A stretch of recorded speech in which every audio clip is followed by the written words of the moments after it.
ليلة العيد ماشي غير ليلة عادية، هي نقطة تحول طاقية في الكون. في ديك اللحظات كيكون التردد الكوني في أعلى مستوياته ديال البهجة والوفرة. واليوم غنعطيك سر علمي بسيط اللي هو تمرين ل5 دقائق اللي كيديروا الأثرياء في صمت باش كيبرمجوا عقولهم على استقبال الفرص والمال.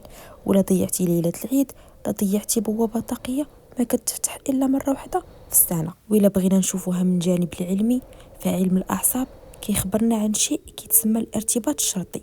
ليلة العيد مرتبطة في عقلك الباطن من الصغر بالهدايا والفرح والرزق، وغنخدموا هاد المشاعر القوية بحال الوقود لشحن الأهداف المالية.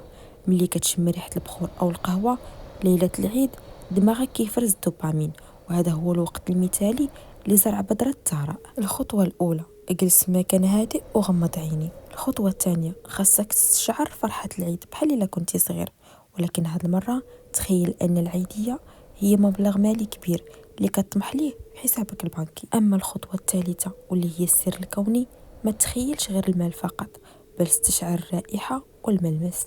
العلم كيقول أن إقناع الحواس الخمس كيخلي العقل الباطن يصدق أن الواقع كاين فعلا، كيبدا بالجذب ديالو فورا. وعندك تنسى ما تجرب هاد التمرين من دابا وأكترية في ليلة العيد، وراقب الفرص اللي غتجيك في أيام العيد.